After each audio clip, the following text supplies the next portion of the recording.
All right. Good evening, everybody. So tonight's talk is on process of concentration. Just to double check sound quality online, folks can hear me okay? And can see the desktop just to verify. And since I'm the only one talking, you guys should be able to hear me loud and clear. Yes? Very nice.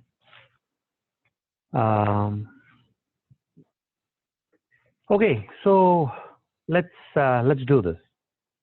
So one of the things I have to do tonight, and as part of the talk of process of concentration, is concentrate.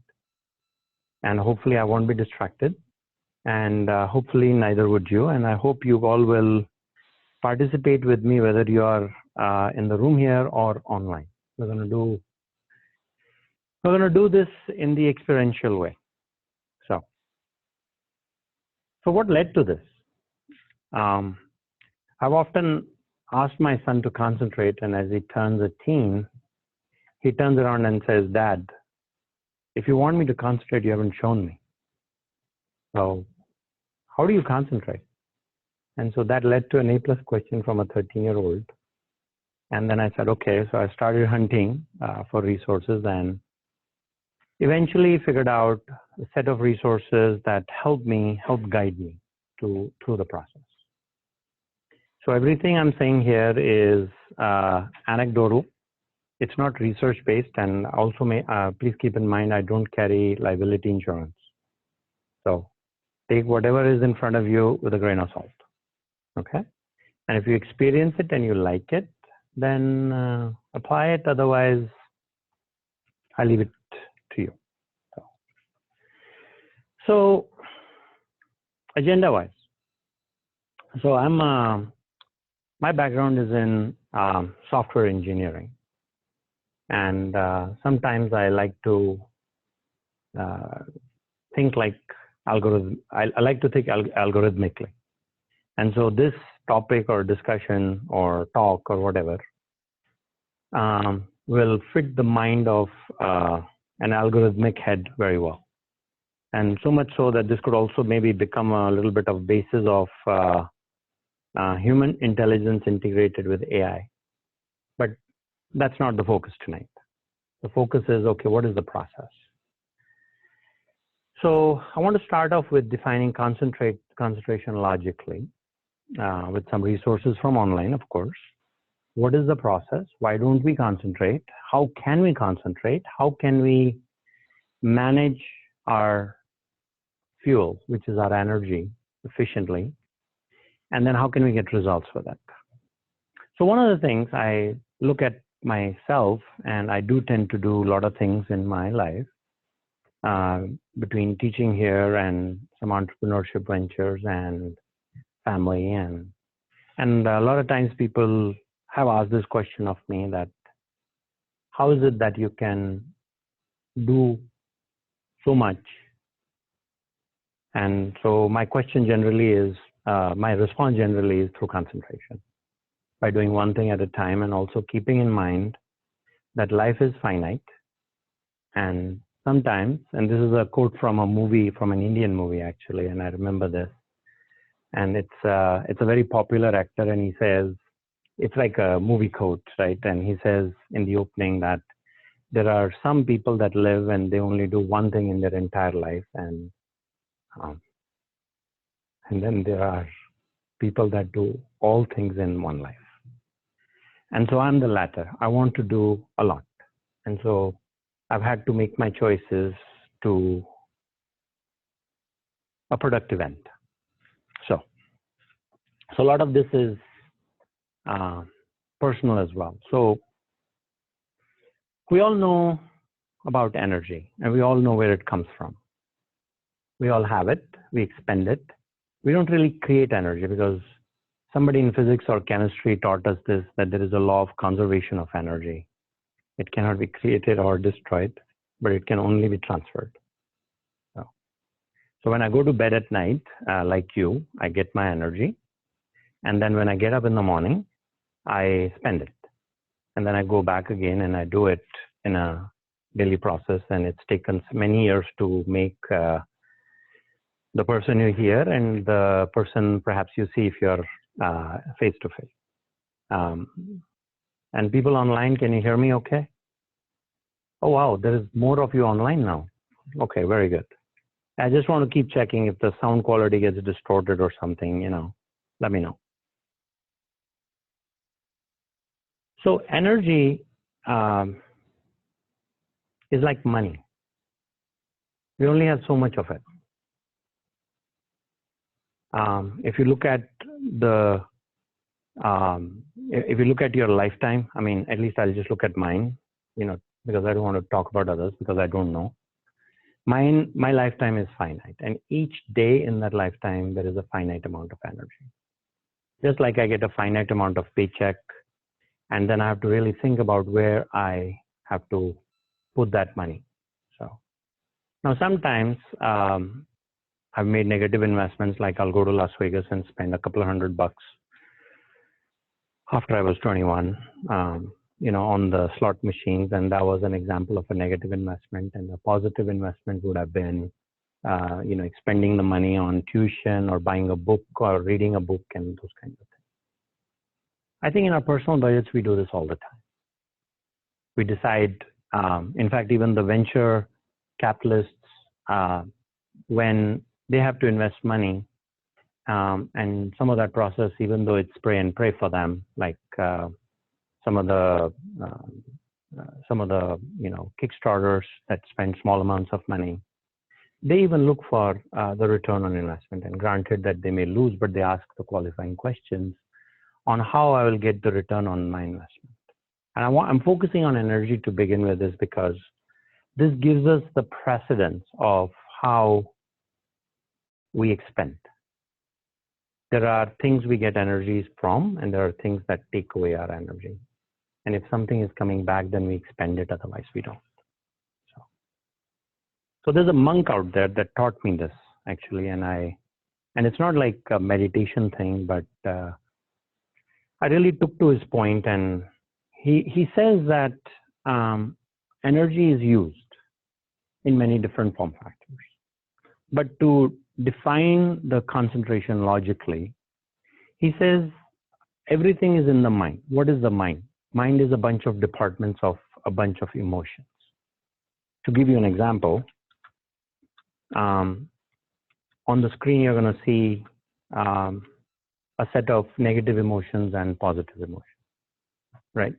In fact, if you glance through this list, you're going to find that the number of positive emotions are far less than the number of negative emotions. So if we were building a human intelligence artificially, we would immediately look at the data point and say there are more negative emotions to be expressed than positive. So there is a fewer positive emotions to be remembered. Every negative emotion can be combated with a positive emotion. So for example, if somebody is grieving about something, then empathy as a positive emotion can help offset the negativity into that emotion. And I'm just trying to bring mindfulness into the emotions as well as energy, which are the two important elements of defining our concentration. So, how's everyone doing? Still awake? Concentrating? Okay, very good. People online? Same thing? I'm asking you guys as well. So you have all these different departments, and the departments are essentially the positive and negative emotions. And we might have, I don't know, 300 different emotions we may express, and those are the different departments in the mind. This is not neurology, this is not study of the brain, but these are just emotions we feel in the brain. And depending on where we take our awareness, where we focus our awareness, is how we feel. And we are capable of moving our awareness from point A to point B very rapidly. You guys agree? Actually, let's do a quick little experiment. Okay? I would ask you guys to close your eyes and trust me. that I'm not going to steal anything from you guys because I'm in the lab and it's all awareness, right? So sit straight, your spine completely straight, not resting to the back. Don't use the back, use your spine. Using the spine is very important. Why? Because that's yours. And close your eyes. And people online, if you're not driving, you can do this exercise. And if you're driving, I would recommend please not doing this. So go ahead and close your eyes and breathe for about 30 seconds. And take as deep breaths that you can, so you can start hearing your heart, and you can start feeling your blood pressure, and you can start feeling the blood that's going through your veins and the body. Can you feel your heart pump? Yes? Okay. So now imagine, take your awareness now, as you are able to feel your heart and the veins and the blood going through your veins, go back and think about the class you were attending today and how exciting that lecture was, or how boring it was. Who was the professor? What was she talking about? What was he talking about? Did you like the lecture? Did you hate it? And it was like, I don't have energy, I want to go home right now. Okay, now move on to an exam that you took last quarter. And don't cheat, keep your eyes closed. Okay, I'm not doing anything, I'm just standing where I am.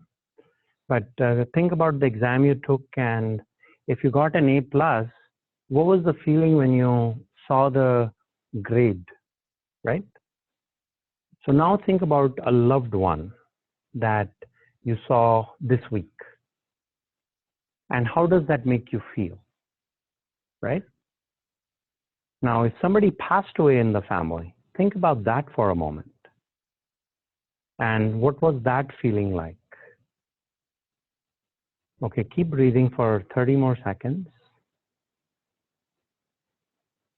And keep, and you're not trying to meditate or anything, okay? Well, because I do wear a turban, but that doesn't mean I'm a yogi or anything. Just trying to get you guys into some weird meditation mode here, because I know nothing about that. I do know that you were jumping around with your thoughts. Okay, you can open your eyes. So that was a classic exercise of awareness bouncing around rapidly. And what that proves to me is that I'm capable of directing my awareness to a department of the brain that I want, if I'm strong-willed. But what happens is awareness jumps around for many reasons, which I'll describe later, right? So one thing we are trying to define is awareness, which is like a little glowing ball that goes into one of the departments of the emotion by your will. And with your permission, I was able to request you guys to close your eyes, and you trusted me to direct your awareness to different modes. And I know you guys were going there because when I talked about the A grade, some of you had smiles and some of you were bending your head down, which means it wasn't an A+. And in some cases, when you were thinking about someone that had passed away, you had a feeling on your face. So that shows that you guys were floating around, your awareness was floating around in different parts, right? So what is concentration? Concentration becomes keeping your awareness in one department for a long stretch of time. That's all. Are we capable of doing that? Well, right now I'm talking about concentration. There are many things I want to think about, but I'm also worried about what will people say online and what you will say if I started checking my smartphone, or I wandered off, or if I had a senior moment saying, gosh, guys, I forgot what I was talking about. In a 10-hour lecture day, that does happen to me a couple of times. And some of you sitting here have actually witnessed it, right? So concentration is taking your awareness and focusing it on one part of the department, one department of the mind for a longer duration of time, right? So this is generally done with your willpower. Willpower is a muscle that we develop, that has to be developed, and we'll talk about that as we begin to understand, or at least this definition of concentration, if it makes sense. So let's talk a little bit about the usage of energy and what does this have to do with awareness and mind and subconscious and conscious, because I'm going to try and introduce a couple of these terms, right? What dictates the usage of our energy at any given point in time, right? It is either our willpower or what we may call the opposite of concentration, which is really what? Distraction. And what is the most distracting thing in your life today? We've sold billions of those devices, right? The smartphone. It's wonderful to have those smartphones, but Facebook users or Facebook research says that we try and check Facebook 42 times in a given day on average. And that's big money for Facebook, but that's not what we're talking about. We have distractions of sorts.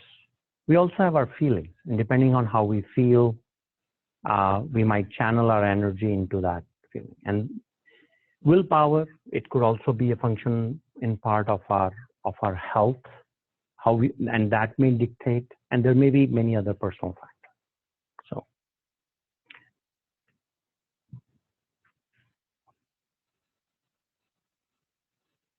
So the question that comes up is, why don't we concentrate? Well, we've never been taught, yeah? Have you been taught? Okay. So we don't concentrate sometimes because our will says we don't need to, right? Or we might say that the very lecture you're attending, it might be so boring that you want to go to sleep. So it's not engaging, so you want to go to sleep, and therefore the lack of concentration. Or you might also say, well, I don't have any energy at the end of the day. How can I concentrate when I don't have energy? Because my body is saying I need to regroup. So the question comes up is, how to concentrate? So let's look at this awareness and mind. And the association I want to take is the one of a computer. We all know how computers work. We have a hard drive. Hard drive is like our subconscious. That's where all your experiences and dreams and things that you have lived through live permanently. How can we say that we remember everything we've experienced? The thing is, whenever you experience something similar, you're reminded of a prior experience. And that's your hard drive, that's your subconscious. Now, whatever comes in your memory as a function of your awareness and focus on a department within a mind is your consciousness. That's your context. That's what you're aware of at a given point in time. Now, we talk about multi-threading in computer science, right? And we talk about a single CPU system, right? And we talk about that single CPU system doing multiple things at the same time, one thing at a time. We also talk about the notion of context switching. So when we talk about the notion of context switching in multi-threading, we are basically jumping from one process to another. So just to help you visualize this or bring consciousness to this, let's say you're running 3 programs on your computer. You have your browser, you have Excel, and you have Microsoft Word. And you have all three screens open at the same time. They are nicely tabbed and tiled. But the thing is, your cursor is only going to be on one of them at a time. If you could have 3 keyboards and 3 cursors and 6 hands, then you could basically do everything concurrently, you'll have a well-functioning computer. The thing though is, even the computer that's a multi-CPU system only does one task at a time. That is concentration, right? So now we are habituated to context switch, meaning move from one context to another. Why? Because the willpower that we have of focus is generally driven by the emotion or the consciousness that we have at a given point in time, right? For example, if you are in love and you are with your loving partner and you are having a fantastic time, then your consciousness is keeping you with them for 2 hours, 3 hours, and you can talk about nothing and everything for a long duration of time, no problem, right? Just an example. Now, that is generally a function of what we want, right? What is our purpose or what makes us feel good, correct? Now, if I sometimes think about my own notion of teaching a class that lasts from 8:30 a.m. to 6:20 p.m. and I'm actually energized at the end of the day. And I'm saying to myself, how can I do that? How can I keep up with talking, doing exercises for 10, 11 hours? And that's a function of what I want, my purpose. So we'll talk about that and clarity to. So the question is, the element of concentration is to know, to take your awareness into a department of a mind for a longer duration of time. And doing that requires willpower. Willpower, how does that come together? So we need to look at that as well. Willpower is generally defined by the purpose, right? And what you want. So we'll talk about that in the end. But some tools that I personally use for keeping my willpower or attaining a willpower, seeing things to completion. I know some people in my personal life that like to jump from one project to the next without completing those projects. I like to, if I was to keep the process analogy, I like to finish a document and close the process before I go on to the next one.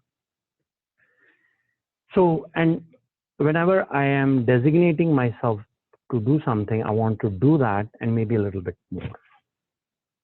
That generally, so, you know, if I'm, say, to take the gym analogy, if I'm going to go out and I want to build my shoulder muscles for some reason, then I'm going to work out, 50-pound bench press or 80-pound bench press, and I'll do that 3 times for 10 times. And then I'll calculate the total weight and the time. And then if I'll take a little break and then I'll say, okay, I'll maybe do 5 more shots. So I planned to do 30, but today I did 35, right? That builds willpower. It's a repetition. Repetition is the mother of learning. In fact, those of you who play musical instruments know this very well. I recently started playing a musical instrument, and sometimes when it's a piano-like instrument, it's called a harmonium.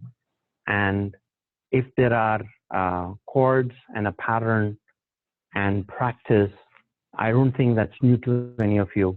You know, once you run it after 6 months, what happens with repetition, I can play it with my eyes closed.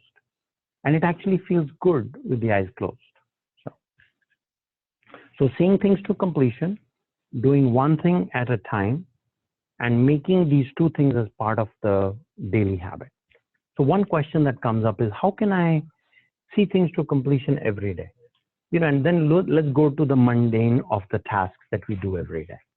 And with the focus and awareness, if I'm brushing my teeth, for example, that has a process. Taking a shower has a process. Going to sleep has a process. How does the sleep end?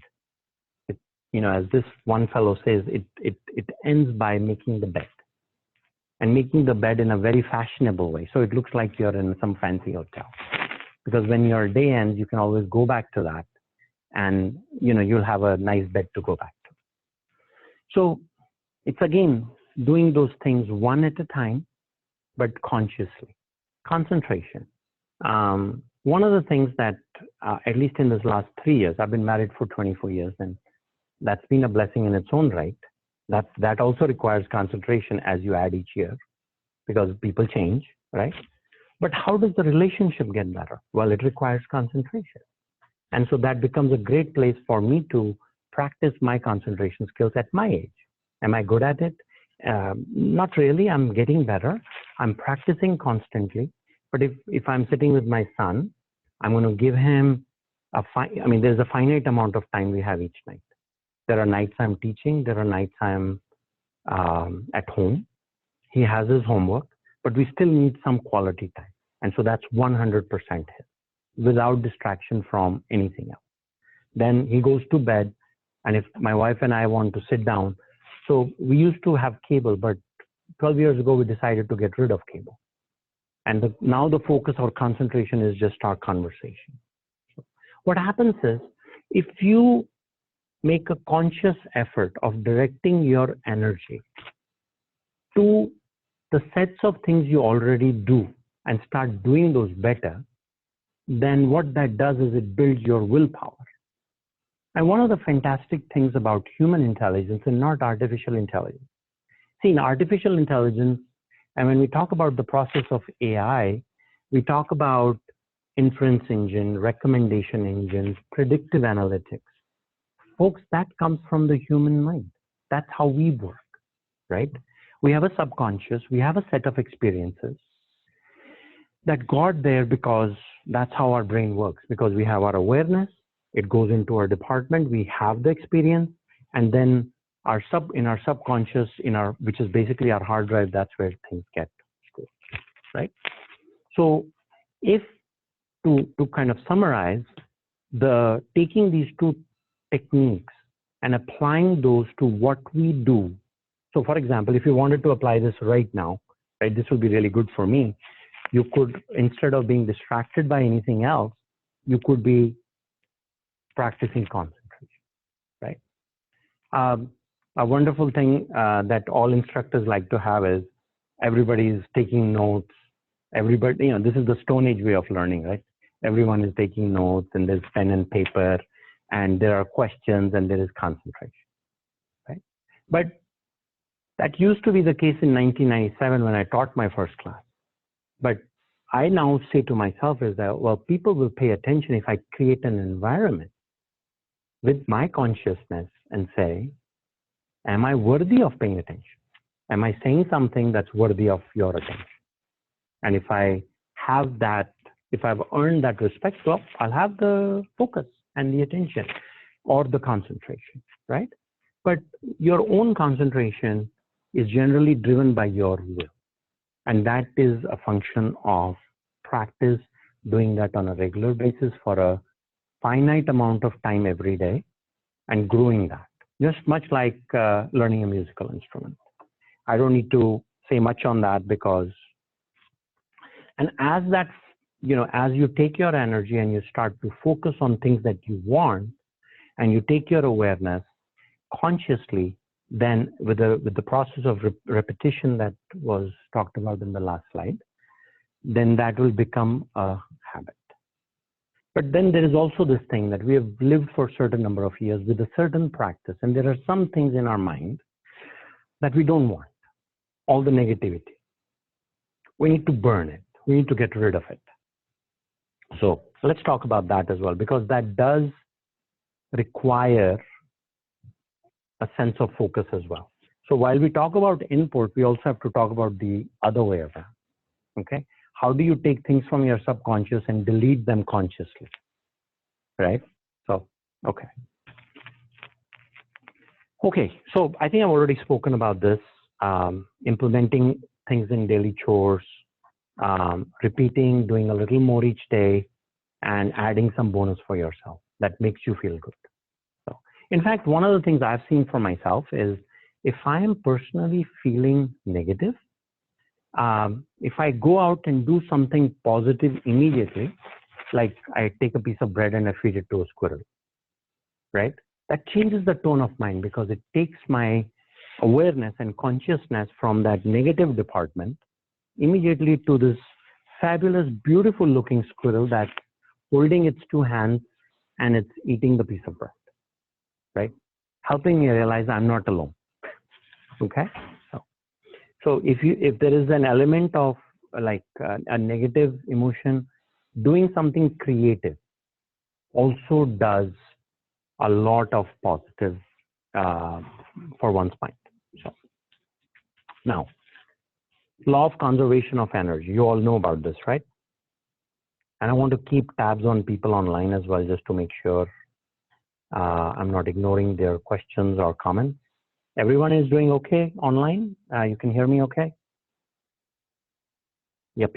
Okay. So how do you decide where? So all the energy I have according to this law of conservation of, who was this person? Scientist. Anybody? Does anybody remember? Law of conservation of energy. It's some scientist. Maybe you guys can Google it and then tell me. So the energy can neither be created or destroyed, but it can be transferred, right? So I get my energy from somewhere, and I'm not talking about chemical energy or energy from foods. I'm talking about my mental energy.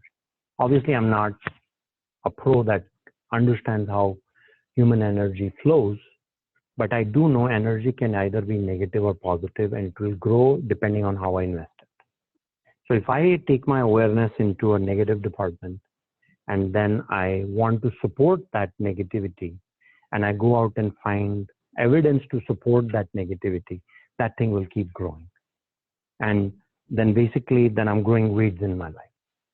But yet, if I take a negative emotion or a negative, if I take the negative energy and I look at a list of positive emotions and immediately take my awareness from a negative department to a positive, and I start investing it into a positive side, then that thing will start growing, and hopefully I'll have some fruits rather than weeds.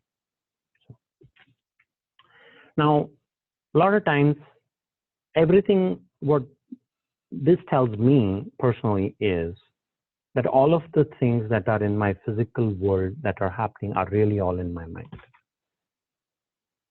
And I have the ability to change my perception of what may be, in fact, the reality. Because if somebody is very negative towards me, I could say, well, maybe they're actually being very positive, right? Because it's all playing in the mind. It's a video, right? So the other thing is people in your life who are consuming your energy. Does that happen where we have negative people in our life that, like, you have a conversation with somebody and you're like, oh God, right? Or maybe you have people that you walk into and all they tell you is like, you know, they just make you conscious of the fact that the day is sunny and it's a beautiful day, and you already have a great flash of energy. So that is a choice that you make, right? People that take your energy and give it back to you, your investment. People that take your energy and don't give it back, but they take more. That's called draining. And people that give you energy, right? So the question is, which ones do you want? Now, the thing is, we live in a wonderful world of human beings, and we essentially are all the same, right? With some differences in our height, weight, skin color, how we look, how we dress, and all that. But we're all humans at the end of the day. It's very simple. Right? Now, if somebody is draining the energy, and that's a loved one, and that's a family member, well, you got to work with them. If it's a friend that does that to you all the time, then there is always a possibility that there will be an ROI for you when you need it, right? But if somebody is just constantly draining, then how do you say no? But the thing is, you don't say no. You just engage to an extent that is called professional element for an outcome, without negative emotion in mind, right? As this one guy says, he says, well, if there is a person that drains my energy, they might ask me, how am I doing? Am I going to ask them how they are doing? Because if I ask them how they are doing, they're going to tell me everything, right? And so I don't want to know. But at the same time, I want them to have a wonderful day. And so once I say hello to them and they've asked me how I am, and I say to them that I'm doing well, then I can nicely say that, excuse me, I have somewhere to get to. Why? Because I know my sense of purpose. I am very sincere in my thought that I do have something to do because I have a finite life and a finite amount of energy, right? That's the God honest truth, right? And I choose to expend my energy, my life in ways where I want, because I have strong willpower, right? And then, so with that sincerity, you can simply move away and tell them to have a great day, a blessed day, or if you're whatever kind of great day form factor you have of saying, say, and then you don't engage, right? People that give energy, this has been a life lesson for me, that sometimes people give energy with the anticipation that something will be given back to them. Is that just me? That, people do something and they talk about reciprocity, right? Is that like how life is? Or am I the only weird one living in this earth? I mean, folks, please. Yes. Okay. A couple of people online are saying, or one person is saying, yes, that happens. And one in the class. Am I the only one? It happens to you also, right? That somebody says, I did this. And not only that, if somebody does something, they actually tell you freaking 30 times they did something for you. So the thing is, with time and own personal experience, I've learned that if I do something, I just do it without expecting anything in return. And that's willpower as well. It takes a certain kind of person to do that, right? And that's a function of knowing your purpose and all that good stuff. We'll get to that in a moment. But the thing is, so the point here is that energy comes and goes, right? And the reason I want strong willpower is so I can choose to direct my energy to make fruits and plants and positive things for myself and not weed, right? Whether I do it for myself or for others. And for me to give to others, I have to be taken care of, which means my physical being, my needs, and whatever. So, I personally feel that I have to be first selfish before I can be selfish. Because if I'm a sinking boat or I have a hole in my boat, I'm going to sink. I can't say other people take a ride with me and let me, and that's actually a person that's a draining person, right? So, okay. So getting results. And in this case specifically, there has to be a clear sense of purpose. Purpose evolves over time, right? For me, the purpose evolved rather early in my life because of an experience I had that said I need to get into the teaching business. And, if you ever take a programming class with me, I do tell you that story as well, right? So, and sometimes it happens over time. But finding the purpose is not a hard problem. We meet with other people, right? Finding time for yourself to understand yourself helps you find your purpose. So this is not yoga, this is not meditation, this is just, I just sit every morning with a empty mind. I'll get up at 4:30, maybe 4:45, and I started off this thing about 3 years ago with 5 minutes a day. Now I'm at about 30 minutes. So I sit in the morning. I don't read anything. I just close my eyes, imagine a dark circle, black dark circle. I just imagine that and I just sit and focus on that dark circle for 30 minutes with an empty mind. One might ask, why on earth would you do that? That's weird, right? That gives me my human body, it gives my body the energy that I need. I try to free my CPU. I'm basically trying to take my CPU cycles down to 0. Because when I'm not processing anything, guess what's happening? Any guesses online? I'm recharging. I'm recharging while I'm sleeping, but that's physical charge, like a hybrid car. In fact, I do have a story about Leaf that I've shared in some classes. So that 30-minute charge is mental charge. And the energy that gives is just beyond my imagination. It's not praying, it's not, it's thinking about nothing, nothing at all. And I have to, and again, I don't have to sit in a certain posture. I'm usually sitting on a sofa with the remote in hand, trying to turn on the TV, but then my will says, don't turn it on, right? If it's cold, I'll have a blankie, right? It's whatever. So that charge is, I'm not saying meditation is silly, but I just do anything. I mean, even though I wear a turban and I should know about meditation, I don't know, right? I just don't know, okay?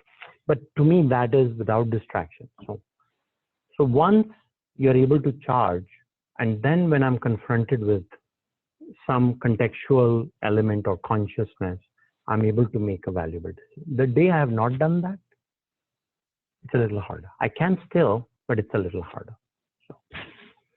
So that gives me a sense of focus on a regular basis. So if I'm trying to have an 18-hour workday, which is not a hard problem after that, because the body recharges when I go to sleep. It's kind of like a death, right? Every night. What is sleep? I don't know where I am when I'm sleeping, where I am, right? Do you? Right? It's like we're gone, and then somehow the body wakes up from the sleep cycle. So that is chemical recharge, and this is mental recharge. And when that happens, it gives you the ability to concentrate. And then when you have the energy, right, how you expend that energy becomes a function of your purpose. And your purpose is, you will find out. I can't say anything other than just draw a big rectangle or big circle inside. How do I apply this? So there are times when I want to say, if I'm writing an exam, a midterm, a final, right? That needs concentration. So I will start thinking about the midterm right after my 30 minutes. And if I have 3 midterms or 3 finals to give that day, then I have to come up with a set of questions, right? Now, if that's a short-term goal. But if I have a long-term goal, like say I want to start a new venture, I want to write a 5th-generation compiler where there is a point-and-click interface and small to medium complexity web apps and mobile apps can be written. Well, I've done that project. Okay. So what will that concentration take? I have to, so I'll start thinking about that. I'll use the word meditate for that. I'll start meditating on that idea, which means I'm consciously thinking about that for a long duration of time. And I'll say to myself, I just don't know how to do it. But the brain is so powerful that if I ask an A+ question of my brain of how to do something like that, it comes up with an answer. I mean, that's how the best, some of the best movies that you watch is a creation in someone's mind, isn't it? Right? Or did they copy it from somewhere? Steven Spielberg. His ideas are very original, right? How does he come up with those ideas? Is he a genius? Yes, he is. He's a genius at concentration. He focuses, he comes up, with an idea. And if you think about it, if you ask your question, it's, you get from your brain what you ask. So when I start going into this kind of purpose, my goal is not to defeat anybody, but yet it creates a sense of competitiveness around me. But I'm not looking to defeat anyone. I just want people, I want to work with people and collaborate. I avoid competition because the only competition I have is myself. I want to be better than my previous version of myself. And I try to focus on positive emotions only from these 2 lists, right? If you actually, this is in one of my classes that I teach on project management, we look at this, of how to take a negative emotion and use a positive emotion as medicine to apply. And you know, this is innate in us. We do this all the time. But if we do it consciously and repeatedly, then we get good at taking a negative emotion and applying a positive emotion as medicine to make it better. So, for myself or for others. And judgments, right? Now, one of the things I've heard is that reputation follows you. In my approach, I always start with a new transaction. So if I've had a negative experience with somebody, right, I've forgotten. Because I have an empty brain every morning for 30 minutes, right? And I also make a conscious effort of going in my subconscious and taking out any negativity that I had experienced by myself. See, one of the things that some people say is like, some people like to rely on other people because we're social beings and we say, well, you know, when I'm with my friends, I feel so joyful and life is so wonderful with my friends. But when I'm alone, I kind of feel lonely, right? And when I'm actually with myself, I feel very happy because I can think about things I've never been able to think about before and I can create, right? Not to say that I don't like socialness. I mean, don't get me wrong. I love that too. But once I start knowing my inside, right, I became less judgmental. I start a new transaction of emotions, just like a computer. I love computers for that reason, is because I can reboot myself. Because at the end of the day, what is a brain and what is a human mind? It is a computer, right? And if there are these tools available for me to even delete certain files, then why not use those, right? So, habit of concentration. If I want something, I always double check with myself. Is it in line with my purpose? My purpose is to coach. One of my personal goals in life is before I die, I want to teach 100,000 project managers, great project managers. That's a personal goal. And I'm only at about 2,000 so far. And I have 98,000 more to go. So I need to scale up. So it's like train the trainers or something, right? So how do you delete your negative emotions? Write them down. You see, this process of where energy through awareness goes into consciousness and subconsciousness, right? Subconsciousness is my hard drive. And if there was something that was like a bad experience, and I've gone through some bad experiences in my life. Everybody does, right? If I want to delete those, I just bring those into my conscious alone, write them down, and then throw them away. Or type it away and then delete the file. And when I do that repeatedly, right, it's very effective. It's deleting the emotion from the inside. But if I keep it, so if I take whatever I've written and say I'm going to publish a book of these negative experiences for somebody else, I mean, what am I doing, right? I don't want to do that. So that deletion, the shredding is very, very therapeutic. So at any moment, if I feel negative, I will do something positive. Creativity is wonderful. You know, if you go out and create something, think of a new idea. Does that give you guys energy when you have that, you know, top of the world moment, right?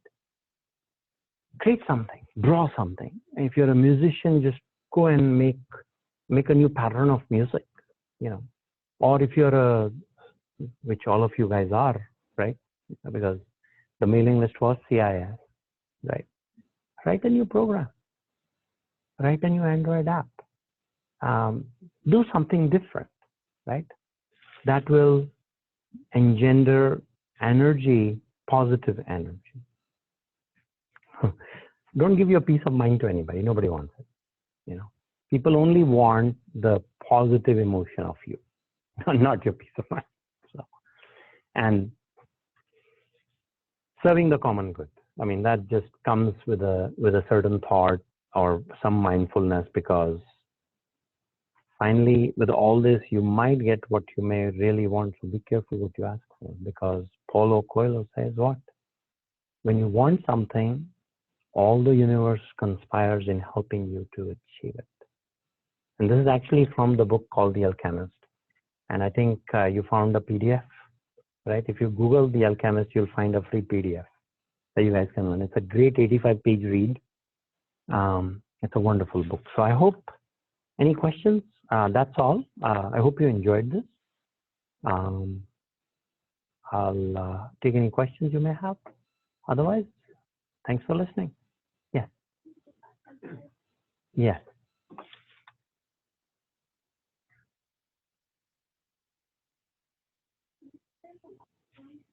Oh, that's a complicated one. At some mindset, all humans are one. That's all. Right? At some level, we're all one. Which means what? That even though we may have, I mean, this is what I believe personally. That if I'm talking to someone, I don't think about, like if I'm teaching classes, right? I don't think about anything other than the goals and how it's being, in that consciousness being received. And then my quiz question, if it's answered, then everybody got it. If they didn't, well, okay, what is my adaptability? So then I have tools like Mentimeter and I say, okay, guys, these are the 5 things we talked about. As a class, how do you feel? Right? But I'm not focused on, I mean, there are people, we're all different, but we're all humans. So that's all that means. Yes. So while focusing on the 5 to 3 minutes, what if you started overthinking? What have I started thinking? Like, no, like while like focusing like for 5 minutes to 3 minutes, what if you started like overthinking? I'm not, no, I just have better focus. So that is, so when I sit for 5 minutes, look, you know, with eyes closed and focusing on a dark circle in my brain, clearing all my thoughts. That's the only thing I'm focusing on, is a dark circle, right? What that is doing is generating some kind of mental energy that provides more focus later in the day, which is some kind of energy, I think, that helps be objective. So the question is like how to concentrate, right? And so the question is to concentrate on something that's nothing for a duration of time. Then that charges me, like, you know, she said, like I would charge my electric car for a duration of time, right? At that point, the car is not running. So that's like a charge of a sort. And then the mental focus, and, you know, then I can also say in a given day where I want to direct my energy, with what kind of people, with, I mean, is it in line with my goals? Is it purposeful? You know, and then the practice of usage of positive emotion on a regular basis, that has been hard, because I may focus on a negative department in my mind and say, gosh, you know, XYZ, and down for about 5 minutes. And then all of a sudden, I forget I'm supposed to do something positive, or get out, do something positive, and boom, whammo, life is better, right? It could be, it's different for different people. Sometimes, you know, people say when they're stressed or something, they run, right? So then there are like endorphins and life gets better. So, you know. Yes. For a while, maybe an hour or something, to figure out the solution in my car. Yes. Yeah, absolutely. Can only come from a software engineer, right?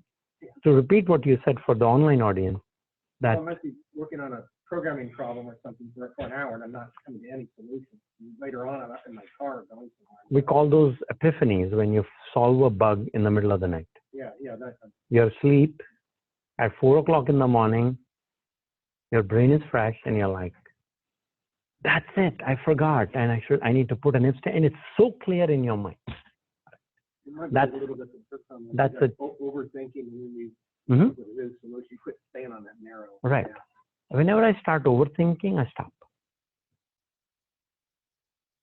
I do that purposely today. If I'm overthinking about something and I'm going into a corner that is leading to some negative thinking, I just try to block it, stop it. All right, guys, I'll stop the recording. I'll be around, and have a great night, everybody. Thank you. Thank you. Welcome. Thank you.